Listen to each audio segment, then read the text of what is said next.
Hello everyone, welcome to Stilt Video Series.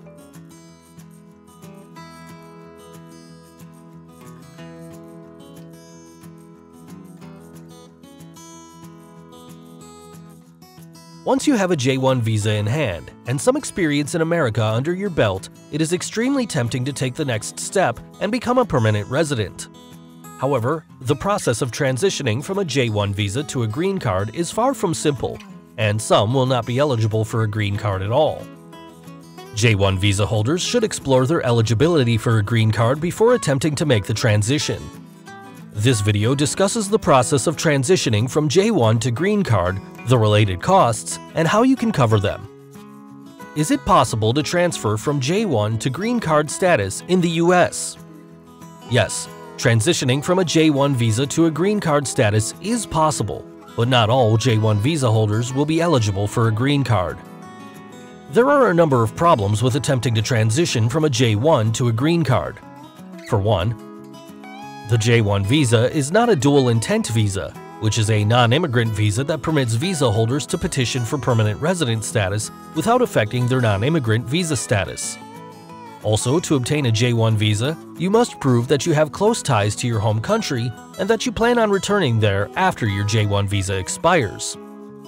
2-year foreign residence requirement. Some J-1 visa holders are subject to the 2-year foreign residence requirement under Section 212E of the Immigration and Nationality Act, or INA. This involves the visa holder returning to their home country for a period of 2 years before they can apply for a green card. Since the J-1 visa is meant as a visitor exchange program in which countries exchange knowledge, this rule is meant to solidify this exchange and let you bring the skills and knowledge you've learned to your home country.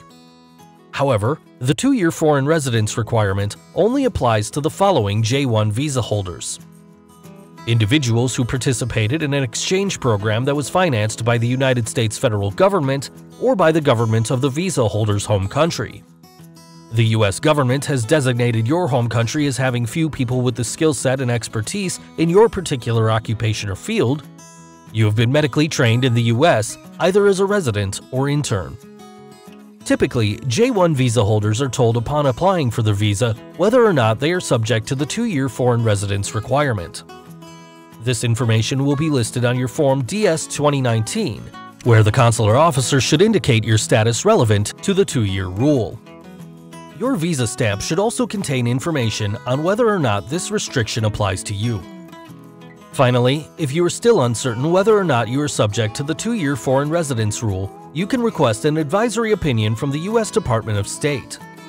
Keep in mind, though, that if you were at any point subject to Section 212E of the INA, you will be subject to the 2-year requirement even if your immigration status changes. Immigrant intent.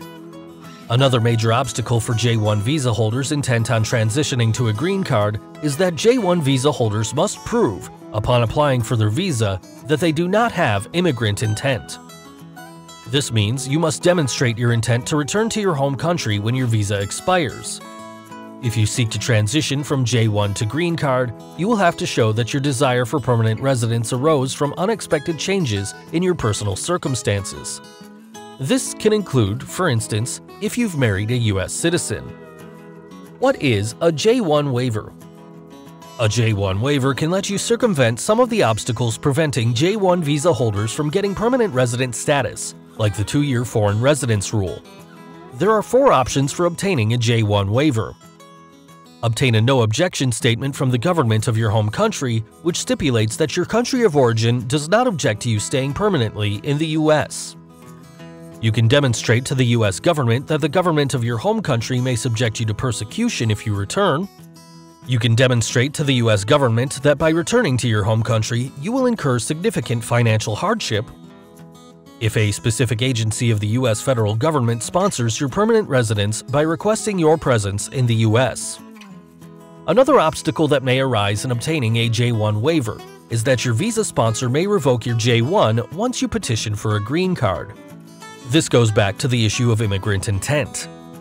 A J-1 visa is a non-immigrant visa, and visa sponsors don't want a reputation with the U.S. government as a J-1 program that non-citizens use to transition to green card status. Having an immigration attorney with expertise in demonstrating a lack of immigrant intent may be helpful. J-1 to green card process options. Once you've obtained a J-1 waiver, you'll have 3 different options for submitting the waiver. Which is the best option for you will depend on your particular immigration status, whether or not you are subject to the 2-year foreign residence rule, and if you can prove a lack of immigrant intent. Consulting an immigration attorney can help you determine which of the 3 following options gives you the best chance of success. Submit your immigrant petition together with your J-1 waiver, along with proof that you did not initially have immigrant intent upon obtaining your J-1 visa.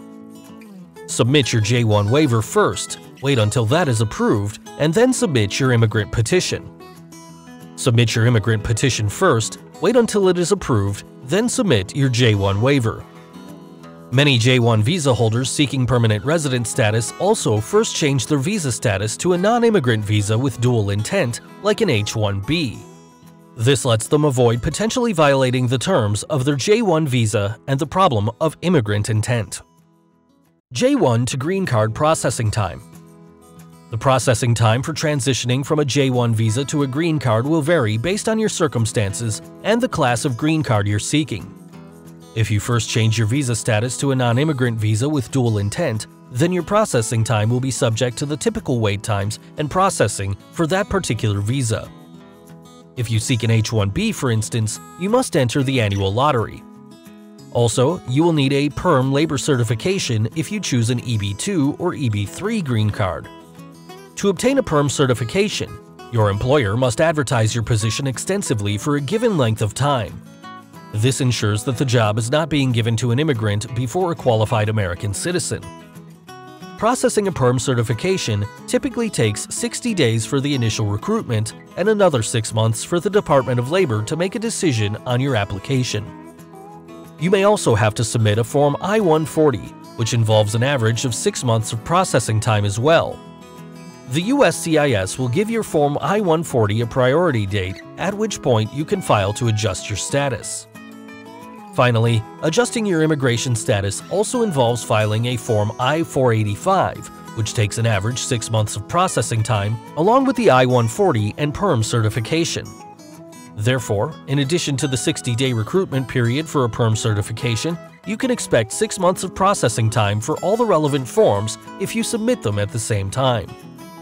Also, consular processing can speed up the processing time for your petition, but it will require that you return to your home country for an interview with the U.S. consulate.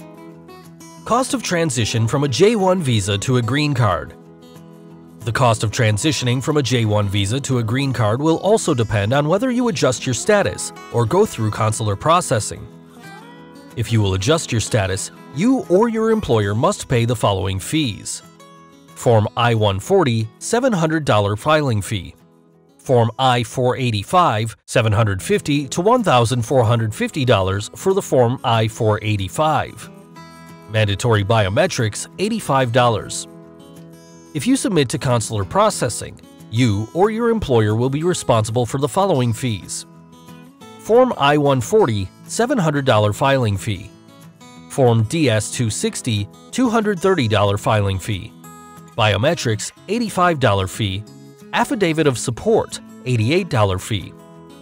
You may incur substantial attorney fees as well on top of these costs, depending on the complexity of your transition.